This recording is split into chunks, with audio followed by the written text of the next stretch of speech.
अस्सलाम वालेकुम।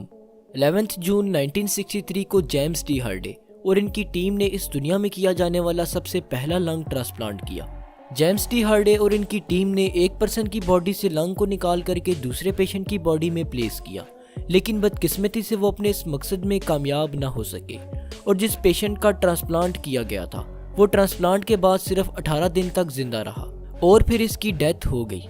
अब लंग ट्रांसप्लांट के इस अटेम्प्ट के बाद 1963 से 1981 तक लंग को सक्सेसफुली ट्रांसप्लांट करने की काफ़ी कोशिशें की गई, लेकिन वो कोशिशें कामयाब ना हो पाई और जब सर्जन्स रेसिपिएंट यानी लंग को रिसीव करने वाले की बॉडी में लंग को प्लेस करते तो उसकी बॉडी उस लंग को रिजेक्ट कर देती और यही वो रीज़न थी जो लंग ट्रांसप्लांट को सक्सेसफुल होने से रोकती थी।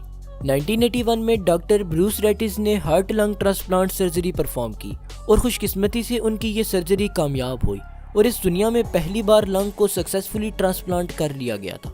हार्ट लंग ट्रांसप्लांट उस सर्जिकल प्रोसेस को कहते हैं जिसके दौरान हार्ट और लंग दोनों को ट्रांसप्लांट किया जाता है, जबकि लंग ट्रांसप्लांट उस सर्जिकल प्रोसेस को कहते हैं जिसके दौरान लिविंग डोनर यानी कि लंग को डोनेट करने वाले पर्सन की बॉडी से हेल्दी लंग को निकालकर रेसिपिएंट यानी कि लंग को रिसीव करने वाले पर्सन के डिजीज्ड लंग के साथ रिप्लेस किया जाता है।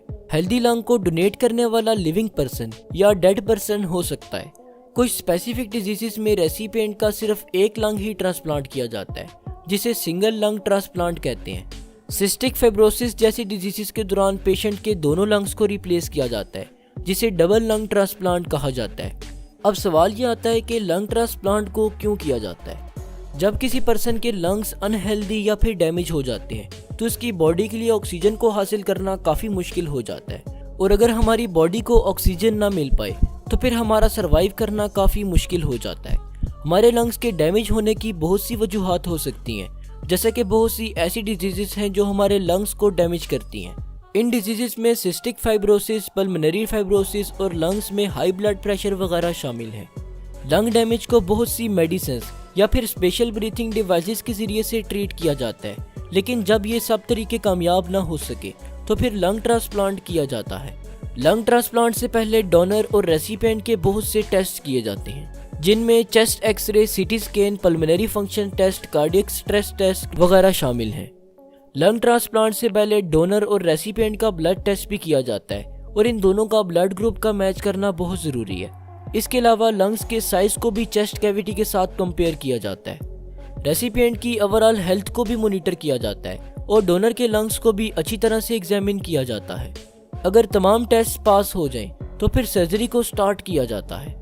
सर्जरी के दौरान पेशेंट को जनरल एनेस्थीसिया में रखा जाता है जिसमें इसकी बॉडी अनकॉन्शियस होती है और इसे सर्जरी के दौरान होने वाला पेन फील नहीं होता। सर्जन्स पेशेंट की चेस्ट में कट लगाकर बॉडी से डिजीज लंग को रिमूव करते हैं और फिर हेल्दी लंग को पेशेंट की बॉडी में प्लेस किया जाता है। हार्ट और लंग के बिटवीन ब्लड वेसल्स और एयरवेज को न्यू लंग के साथ कनेक्ट कर दिया जाता है। कुछ लंग ट्रांसप्लांट्स के दौरान पेशेंट की बॉडी को हार्ट लंग बाईपास मशीन के साथ कनेक्ट कर दिया जाता है जो सर्जरी के दौरान बॉडी में ब्लड को सर्कुलेट करती है। सर्जरी के बाद पेशेंट की बॉडी को आईसीयू में शिफ्ट कर दिया जाता है और पेशेंट को कुछ दिन तक वेंटिलेटर पर रखा जाता है जो उसे सर्जरी के बाद कुछ दिन तक सांस लेने में हेल्प करता है। आईसीयू में पेशेंट के 2 to 3 वीक्स स्पेंड हो सकते हैं और जब पेशेंट की कंडीशन इम्प्रूव हो जाए और वो अपने न्यू लंग्स से सांस लेने के काबिल हो जाए तो उसे डिस्चार्ज कर दिया जाता है। हॉस्पिटल से डिस्चार्ज होने के बाद पेशेंट को 2 to 3 मंथ्स रेगुलर बेसिस पर अपने लंग्स का चेकअप करवाना पड़ता है। लंग ट्रांसप्लांट के बाद सबसे ज़्यादा रिस्क रिजेक्शन का होता है। जैसे कि हम सब जानते हैं कि हमारा इम्यून सिस्टम हमारी बॉडी को फॉरेन पार्टिकल्स से प्रोटेक्ट करता है। जब हमारी बॉडी में न्यू लंग्स को प्लेस किया जाता है तो इम्यून सिस्टम न्यू लंग्स पर अटैक कर देता है और इसे रिजेक्ट करने की पूरी कोशिश करता है, जिससे कि लंग्स के रिजेक्ट होने के चांसेस काफ़ी बढ़ जाते हैं। लंग्स रिजेक्शन के चांसेस सर्जरी के बाद ज़्यादा होते हैं और वक्त के साथ साथ कम होते जाते हैं। तो होप